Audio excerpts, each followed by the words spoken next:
I used to have a motivational canvas on a fake fireplace in Dublin. The canvas said, "Live the life you've always imagined." It was behind candles that acted as a fake fire. I found it again recently in the back of a cupboard, and I had a little bit of an eye roll. I remember liking that picture, and at the time I thought, maybe I'm finally getting there. I had the job, the city, the friends, the plans, coffee shops everywhere. I had a calendar full of things. It was a good life. And I suppose that was the promise, wasn't it? That if you built the right life, you'd somehow arrive inside it and feel, sorted, fulfilled, slightly glowing, probably. What I didn't understand was that a life is not just something you get to have. It's something you have to hold. And I think that's the bit that goes missing from the whole having it all story. Because having it all is sold to women like a picture. A lovely, pretty, finished picture.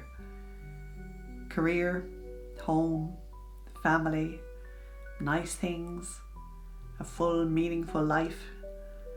A life that looks as if you've managed to become a person who is doing very well indeed.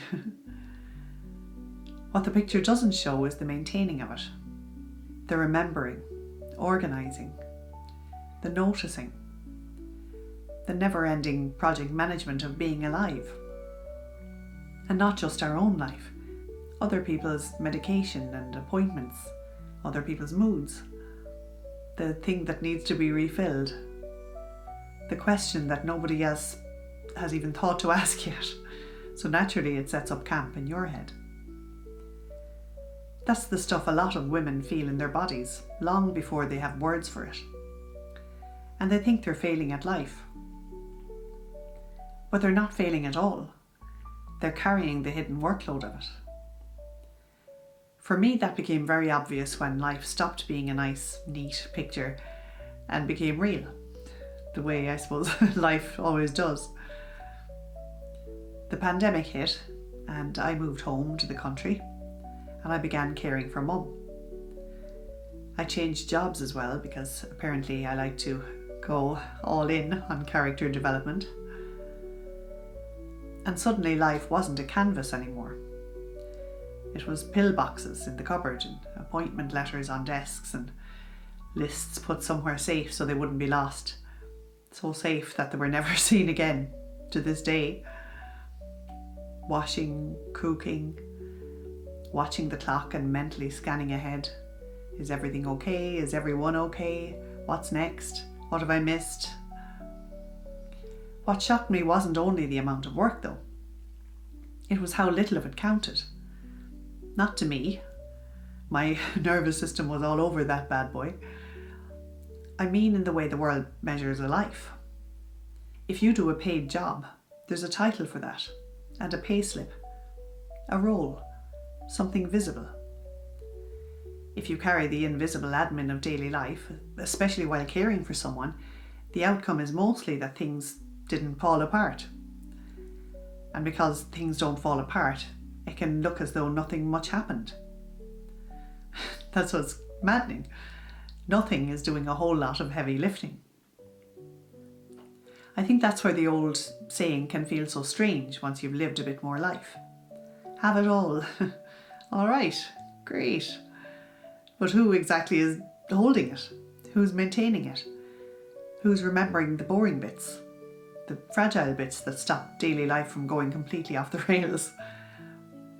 Because every extra thing you have comes with responsibility.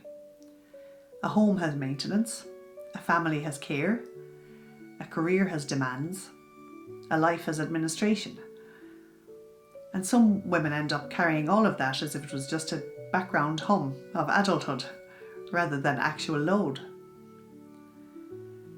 So when I found that canvas again, one of the things that hit me was recognition. I could see how younger me had swallowed a very polished lie. Not an entirely malicious one, maybe more like an incomplete one. And it wasn't a lie that a woman can build a full life. Of course she can. The lie was that she would simply get to have it, as though having and holding were the same thing, and they're not the same thing. Having is an image. Holding is actual labour. And if nobody is counting the labour, you can end up standing in the middle of a perfectly decent life feeling weirdly inadequate at it. Tired and behind. A bit disappointed in yourself even. As though the problem is that you haven't become efficient enough or grateful enough, evolved enough to manage it all gracefully, whilst glowing. When sometimes the truth is much less glamorous and much more of a relief. The deal was dishonest, that's all. It didn't account for workload. And that was the sentence that came into my head when I saw the canvas. It doesn't account for workload. And the second I thought it, I felt my whole reaction soften. Because then the problem was no longer that I was somehow failing to live up to the picture. The problem became that the picture had left out half the job. Maybe more than half, depending on the week. And I think a lot of capable women live inside that gap.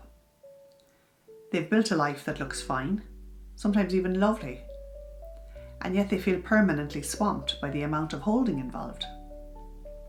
And it certainly isn't because they're weak or doing something wrong. It's because a lot of the labour is invisible. It's repetitive and constant and weirdly easy for other people to treat as nothing. So if you've ever looked at your own life and thought, why does this feel like it's so much? Maybe that's the reason.